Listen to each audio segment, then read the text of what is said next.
Hello viewers, welcome to my channel. তো Nifty chart analysis করা যাক। আজকে নিফটি কী করলো, এক্সপায়ারি ছিল।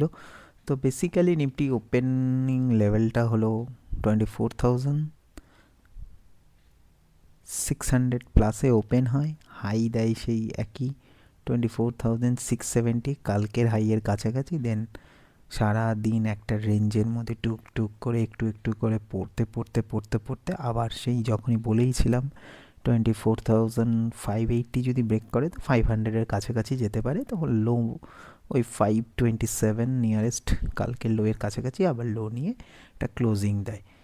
হেলদি ক্লোজিং অবশ্যই নয়, 93 পয়েন্ট মাইনাসে ক্লোজ করে। তো লাগাতার কিন্তু যদি দেখা যায়,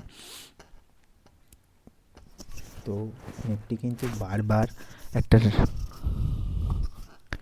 যদি দেখা যায় এই কন্টিনিউয়েশন চলছে, এই রেঞ্জটাতে এসে সাপোর্ট নেওয়ার চেষ্টা করছে। এখন দেখার বিষয়টা হলো, যদি কোনোভাবে এই সাপোর্টটাকে এবার ব্রেক করে, দেন কিন্তু নিফটিকে আমরা এই রেঞ্জে দেখতে পারি, 24,300-এর কাছাকাছি দেখতে পারি। যদি কোনোভাবে যদি দেখা যায় এইভাবে একটা ব্রেক করার প্রবণতা চলছে, যদি ব্রেক করে, কিন্তু যদি আবার এখানে সাপোর্টটা নিয়ে নেয়, তাহলে কিন্তু আবার এই রেঞ্জে আমরা দেখতে পাবো। কালকে কোনোভাবে যদি নিফটি এখানে ওপেন হওয়ার পর ধীরে ধীরে একটা রেঞ্জ বানিয়ে উপরের দিকে গিয়ে এবার এই রেঞ্জটাকে যদি ব্রেক করতে পারে, দেন খুব তাড়াতাড়ি আমরা 24,780 লেভেল দেখতে পাবো, এবং 780 লেভেল ব্রেক করলে 880 থেকে 25,000।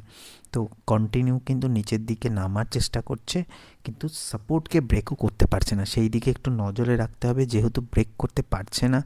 একবার, এবার এর আগে একবার চেষ্টা করেছে, দুবার, এবার 3 নাম্বার। এবার যদি ব্রেক করে তাহলে কিন্তু একটা ফল আসতে পারে।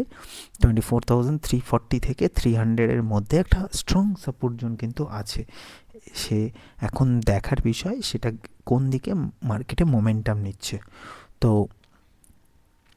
এখনে যে রেঞ্জের মধ্যে ফেসে আছে, এই রেঞ্জটাকে ব্রেক হতে দিন, কোনো দিকে একটা দিকে যেতে দিন, যতক্ষণ পর্যন্ত না 24,700-এর উপরে যাচ্ছে, ততক্ষণ পর্যন্ত লং পজিশন না বানানোই বেটার হবে।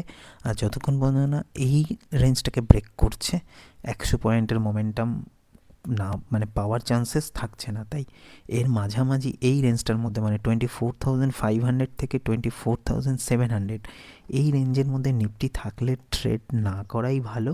ট্রেড করলে আলটিমেটলি প্রিমিয়াম ডিকেটাই হচ্ছে। মোমেন্টাম নিতে দিন, যে দিকটায় ব্রেক করবে সেই দিকে ঢুকলে একটা 100 to 200 পয়েন্টের একটা শার্প মোমেন্টাম পাওয়া যাবে।